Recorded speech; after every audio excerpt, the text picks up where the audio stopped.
Offense is Christian Gagarin. Good composure shown by the Japanese, who is also Again, Pinoy laban sa undefeated Japanese fighters sa super flyweight division. Ito ay ang laban sa pagitan ni Christian Gagarin versus Ryusei Baba. Bagamat itinuturing na dehado si Gagarin laban sa noon, ay undefeated na si Ryusei. Nagpakita ang Pinoy ng katapangan laban sa dayuhang Japanese fighter. Let's go at atin pong saksihan ang buong laban. Sa opening round mga amo ko, maingat ang dalawa sa simula.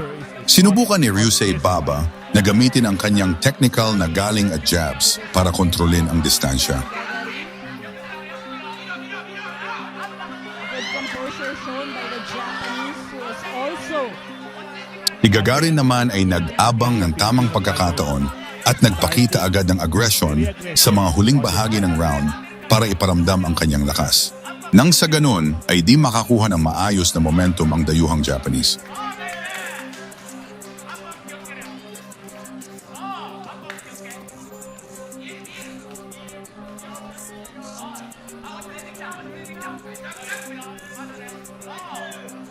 don't be deceived with the looks of Baba. Ryusei Baba looks like a celebrity actor, but I think he is having heavy hands on his two fists. and he is able to create some interesting angles also. Mapapansin mo that the fighter is may lakas din, may lakas. Exactly. And he counters pretty fast though. Yes. He's always pumping that hook straight right after a combination by Gagarin. But si Gagarin of course holds a lot of power as well, both hands. And the problem with Gagarin, when he throws his powerful punches, he is very open and very susceptible with the counters of Ryusei Baba. Like that partner, nakababa siya eh.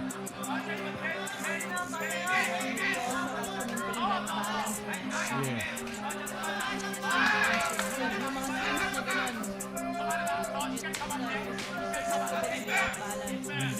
Tama naman.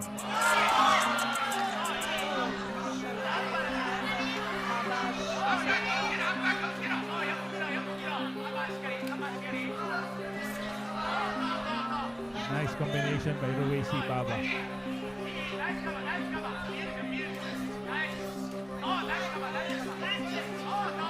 Head body by Baba. Party yung mga viewers natin na babahala. No? They want Gagarin to save and try to be more economic with his offense. Yeah. Ano, hindi yung bibigay niya lahat dito sa round 1. Kind of huge right by Christian Gagarin.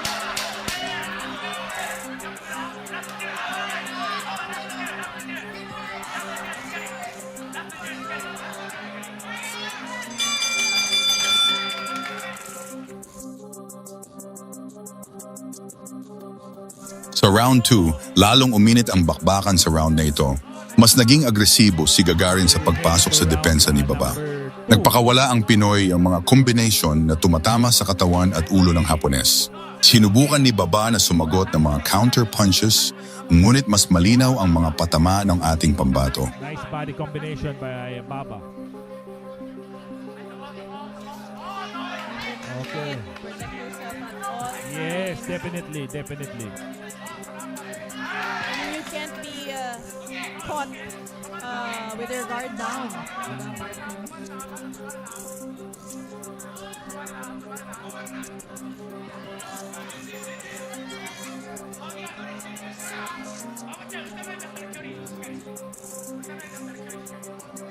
Again, the third man in the ring is Oliver Garcia.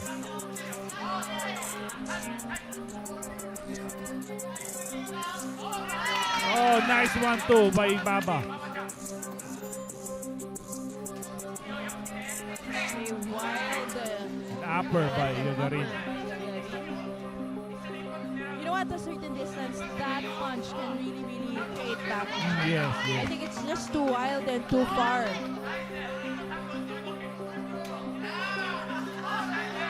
again, ang tingin ko lang the adrenaline factor being in front of your countryman.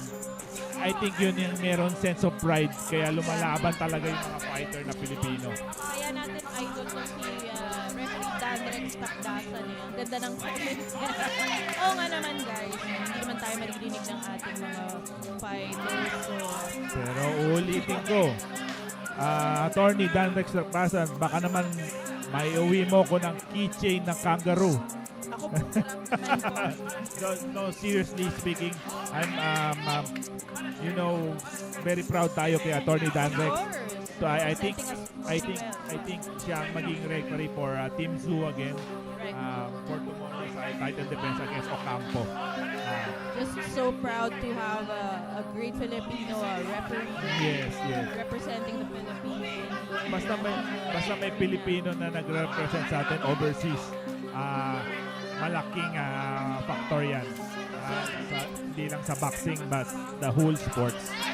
There you have it, good distance by Baba. Itong si Gagarin kasi, no question about his power, no? But it's yun na nga, minsan when he punches off balance, it takes away the power from the punch. Again, partner, the same pattern ay yung laban ni Samson against Abel. Same pattern. But this time, Pagtuntong ng round 3, dito nagsimulang lumamang si Gagarin sa aspeto ng pressure. Hindi niya hinayaan si Baba na makaporma ng kanyang atake. Bawat pagtangka ng Hapones ay sinasalubong ni Gagarin ng mabibigat na hooks. Halatang naramdaman ni Baba ang bigat ng kamao ng Pinoy. Meron akong utang na t-shirt. Oh, yun. Habit fan pa naman yun. Hopefully magkita na tayo very very soon at naka-stock up na ako ng t-shirt ko. Thank you for your patience and hopefully we see each other very very soon. Balik na tayo sa round number 3 of this fight. So far, how do you see the fight, Ma'am Rica? Well, certainly Baba is accurate, no? Accurate with the punches, counter punching, even when he's initiating the action. But unmistakably, itong si Gagarin is just punching, kahit nakita mo wala siya sa balance, Yes. kahit na he's just a machine that keeps on punching, kahit natatamaan na siya. Oh, sabi ni Kandog Anthony, Sir, pahingi ng t-shirt. Anong t-shirt ba yung hinihingi mo? Hindi. Gusto ko malaman kung anong t-shirt yung hinihingi mo. Diba? If masasagot mo ako, I will give you one. There you have it. Gagarin gaining more momentum with his straight combinations. Baba is able to withstand what he has to give,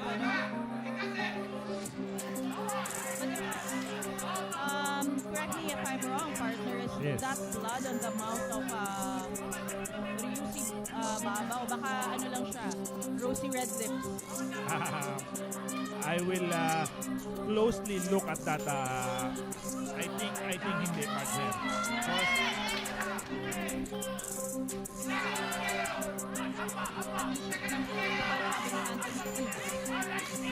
Sino? Ay, hindi yan sa akin. Hindi sa akin yung Ilorde po. Sorry po, hindi sa akin ang Ilorde na t-shirt. Thank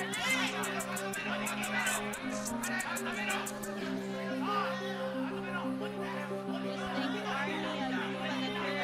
And if you're liking what you're seeing, please share this video, follow and Lorde TV. O yan ang direkta. Arnie, humihingi daw siya ng t-shirt sa'yo, Ma'am Rica. Si Arnie June Ayuba. Ayun.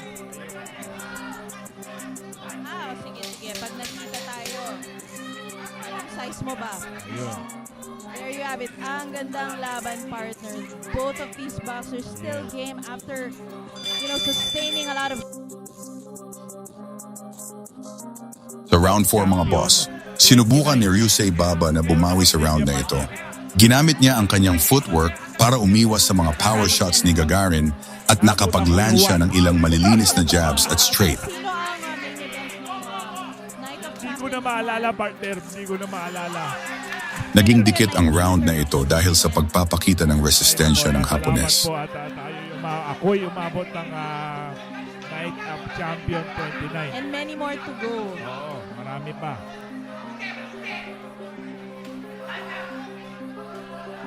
Sige. Jonathan, Takuning, paki-message mo ko sa personal page ko at ilagay mo yung size mo. Ha? Salamat. Here we go. Both boxers just trading at the middle of the ring. Yeah. At sana po mabanggit naman kami ng ring announcer. Paminsan-minsan lang po. Yes, of course, the very famous Sir Jaime Villanera.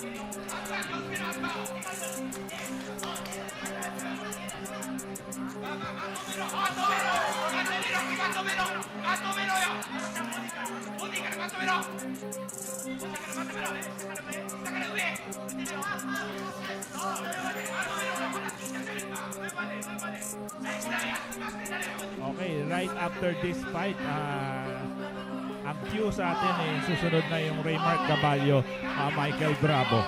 Sherwin and Lezo, shout out daw, Sir Alvin. Kay Junrick Garcido, belated happy birthday. Junrick, pasensya ka na. Ngayon lang kita mababati. Happy birthday, Junrick Garcido. The World Boxing Foundation Asia Pacific Super Lightweight Champion, partner. Hindi pa ako matanda, naaalala ko pa.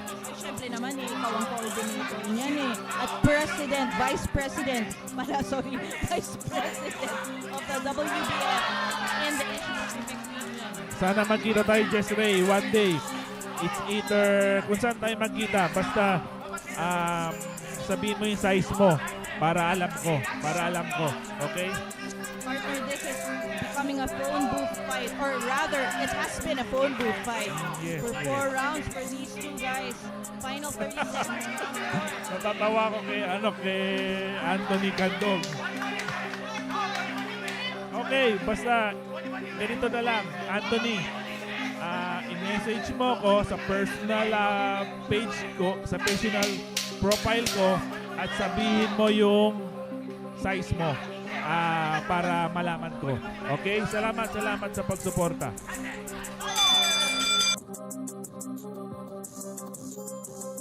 Sa round 5, hindi nagpa-intimidate si Gagarin sa pagbawi ni Baba. Ibinalik niya ang pressure at patuloy na sumugod. Isang matinding palitan ang naganap sa gitna ng ring kung saan mas maraming power punches ang naitala ni Gagarin. Dito lalong napatunayan na hindi basta-basta susuko ang Pinoy sa harap ng kanyang mga kababayan. He just throwing numerous leather, partner. Exactly. I'm speaking about Gagarin. Nice left, partner. Huge left and right to the body. But make no mistake, the Japanese boxer is quick. He has sound fundamentals, very balanced stance. Binabati ko lang si Coach Ronerio Arizala. Coach, hindi pa po tapos. Susunod na laban na po yung Caballo. Tapos Shout out, nito. Coach Bong. Shout out, watching us from Congo, Africa. There you have it. Huge shots by Christian Gagarin against a less balanced boxer. That is going to be devastating, but the balance of Rayusi Baba is exceptional. Kita niyo naman, balancing niyo, very defensive. But Gagarin, kita niyo, keeps on punching. Oh, good left and the right hand by the Japanese. Quick counter left.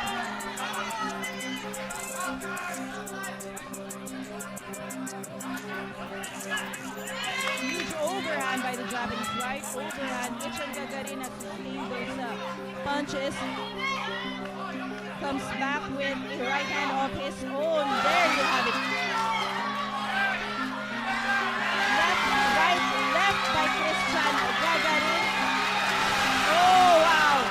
Huge shots. Rayusi Baba shakes it off as if saying he is not faced by those shots.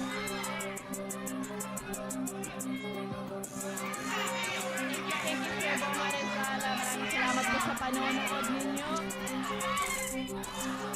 There you have it, a left for the Japanese, a right for Gagarin.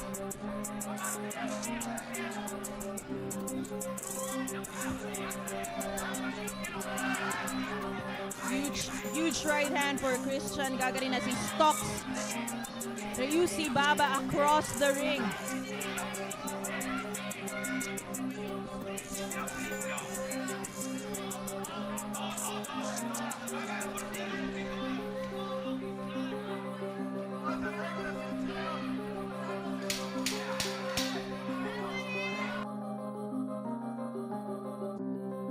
Sa huling round, ibinuhos na ng dalawa ang lahat.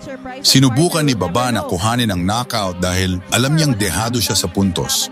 Ngunit nanatiling matatag ang depensa ni Gagarin. Pwedeng natin sabihin that this final round could be the clincher of this bout. Exactly, you're right.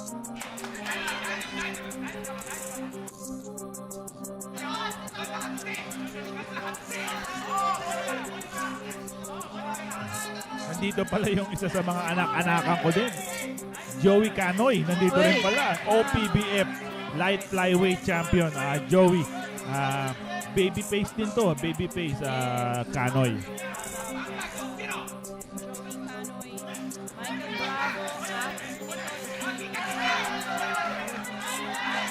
Nagtapos ang laban sa isang mainit na palitan na nagpatayo sa mga manonood sa Ilorde Sports Center.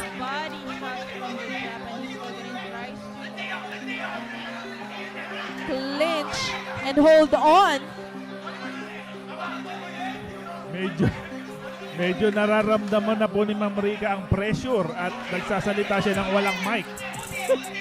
Madulas ang mic, ano? Mahirap kalaban sa rin itong mic na to, na madulas. Ariel Salvacion, shout out. Rodel De La Peña, shout out sa iyo dyan sa De La Peña family. Tama. Huge. That was a beautiful combination by Baba. 2 shots to the head and the body. Naniniwala ka ba sa akin, partner, yung adrenaline at saka yung sense of pride ang nagpapatayo sa isang Pilipino? Oh naman, partner. I mean, we are known internationally for that. Yung Filipino heart nga daw can make you do the impossible. Aprilito Algora, shout out sa iyo. I think there's a little cut on but it's nothing significant naman yata. I think there's also a clash of heads Right. doon sa instant na yon. I think kailangan tumigil yung dapat titigil na yung timer. Marlon Banlasan, shoutout. Pagkatapos ng buong 6 na rounds, nakuha ng ating kababayan ang panalo via unanimous decision. Ang tagumpay na ito ay isang malaking statement win para kay Christian Gagarin dahil nadungisan niya ang malinis na record ni Ryusei Baba. Pinatunayan ni Gagarin na kaya niyang makipagsabayan sa mga rising prospects mula sa ibang bansa, lalo na sa Japan, na kilala sa pagkakaroon ng mahuhusay na boksingero sa mas mababang timbang. Hanggang dito lang muna tayo mga boss. Muli, maraming salamat sa laging pagsubaybay. 10 seconds. Walang pagod-pagod dito, partner. Oh my! Combination after combination. There you have it. The final